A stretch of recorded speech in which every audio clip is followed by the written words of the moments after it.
बिरहा विरक्ति और भक्ति। बिरह साधक जीवन की पूंजी है। बिरह के बिना विरक्ति नहीं आ सकती और विरक्ति के बिना भक्ति नहीं जग सकती।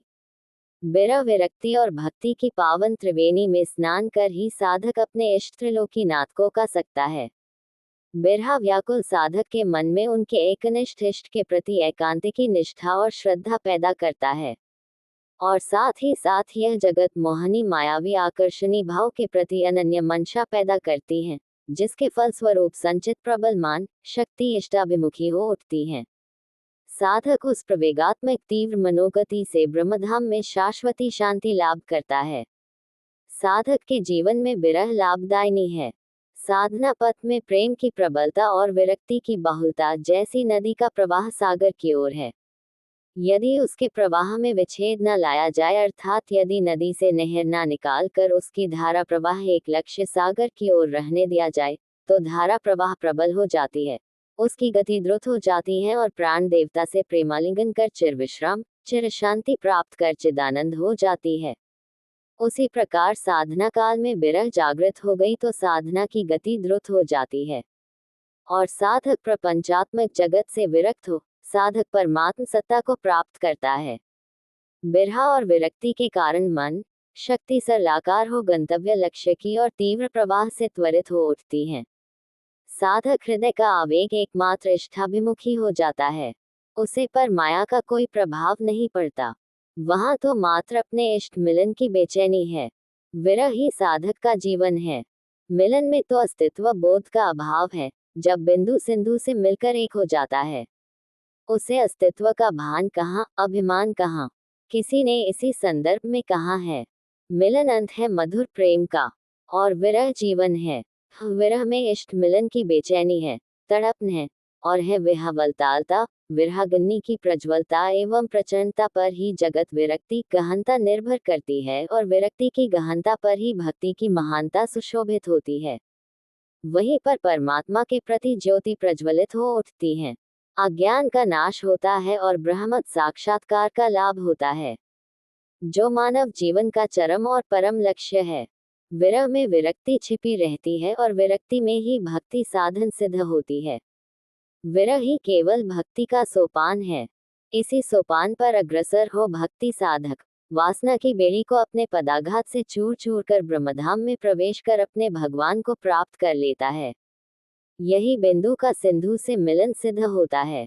जीव शिव का साक्षात्कार कर शिव स्वरूप को लाभ करता है। विरह ही अपने प्रियतम से मिलान हेतु साधन साधिका के लिए एकमात्र रामवान औषधि है।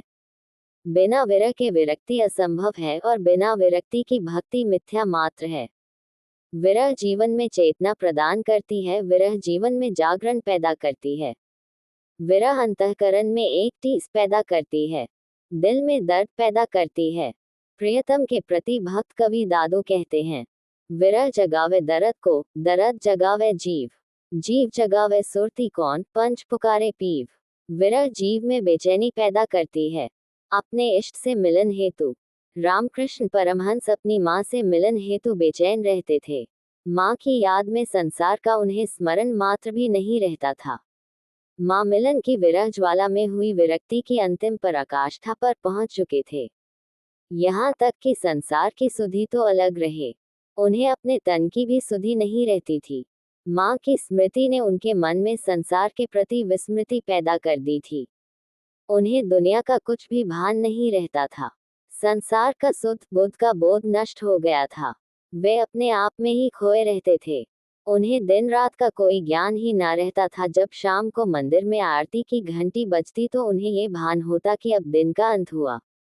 ये भान होते ही वह बच्चे की भांति चीत्कार कर रोने लगते, चिल्ला चिल्ला कर रो पड़ते, माँ आज का दिन भी व्यर्थ बीत गया पर तेरा दर्शन ना हुआ। आज मेरे जीवन का बहुमूल्य एक दिन व्यर्थ ही नष्ट हो गया, पर तूने दर्शन ना दिया। माँ तूने राम प्रसाद को दर्शन दिया, तू मुझे क्यों नहीं दर्शन देती है? क्या मैं तुम्हारा अभागा पुत्र हूँ? विरह ज्वाला में समस्त वासनाएं जलकर राख हो जाती हैं, जिसके फल स्वरूप विरक्ति जागृत होती है और विरक्ति से भक्ति भासित होती है। भक्ति प्रकाश से भगवान की प्राप्ति का भाग्योदय होता है। विरह में अपने इष्ट अपने लक्ष्य प्राप्ति का संघर्ष छिपा हुआ है। विरह में निष्क्रियता नहीं, कायरता नहीं, पर विरह में प्रियतम को पाने का आह्वान है और है आवेदन। कृष्ण भक्त विरहिनी मीरा के हृदय में संवेग है और है संघर्ष की आग। विरह में वीरत्व की चिंगारी छपी है। वह अपने परिवार, सगे संबंधी, यहाँ तक कि अपने पति राणा सांगा के विरुद्ध संघर्ष का शंखनाद करती हैं। विरह में क्रांति की आग है और है विप्लव का आह्वान। उसके लिए लक्ष्य प्राप्ति, इष्ट प्राप्ति के सिवा संसार में कुछ भी कीमती नहीं है। उसमें जागतिक विरक्ति की शक्ति मौजूद है और विरक्ति में अपने जीवन देवता के प्रति भक्ति निहित है। इष्ट प्रेम में विभोर मीरा नाचती है, गाती है, मेरो तो गिरधर गोपाल दूसरो न कोई, भाई छोड़ा, बंधु छोड़ा, छोड़ा सगा सोई, मेरो तो गिरधर गोपाल दूसरो न कोई। प्रभु प्राप्ति हेतु मीरा के हृदय में कितनी तड़पन है, विरह वेदना की कितनी टीस है। उन्हें बिना कृष्ण मिलन के पल भर भी चैन नहीं आती। वह अपनी विरह व्यथा भिन्न भिन्न पदों में व्यक्त करती हैं। रात दिवस मोही पल न परत है, हियो कटत मेरी छाती। मीरा के प्रभु कब्रे मिलोगे, पूरब जन्म के साथी। कृष्ण विरह वियोग में कष्ट का मार्मिक भाव मीरा के इस पद में परिलक्षित होता है। तुम्हारे कारण सब रंग त्याग्या, काजल तिलक तमोला, तुम देखा बिन कल न परत है, कर धर रही कपोला। विरह में त्याग है और है प्रभु मिलन की व्याकुलता की ज्वाला। मीरा कहती हैं, काट कलेजों में धरूं रे कोआ तू ले जाए, ज्या देसो महारा पीव बसे रेवे देखे तू खाया। विरह लक्ष्य की प्राप्ति का प्रथम सोपान है। जिसके हृदय में विरह भाव प्रकट न हो पाया, वह प्रभु को प्राप्त नहीं कर पाया। विरह से विरक्ति का जागरण और विरक्ति से निष्काम भक्ति का प्रादुर्भाव होता है। गोपी भाव भी विरह भाव से ओतप्रोत दिखता है। जब गोपियां अपनी प्रियतम की प्रतीक्षा में विह्वल हो उठती हैं, मुरझा जाती है, तो व्याकुल हो आह भर उठती है। फूलन सेज बिछाई के राखियों, पिया बिनु कुम्हलानी। विरह में बोल उठाती है अपनी सखियों से, हे सखी मेरे मनमोहन के सिवा ये प्रेम पुष्प माला किसके गले में डालूं? उनके सिवाय मेरे जीवन में और है कौन?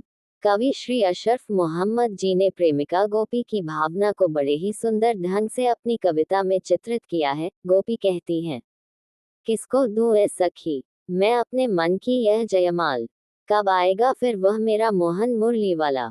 विरह में प्रेम की गहनता रहती है। विरह वेदना की आह में ही प्रेम परिपक्व होता है।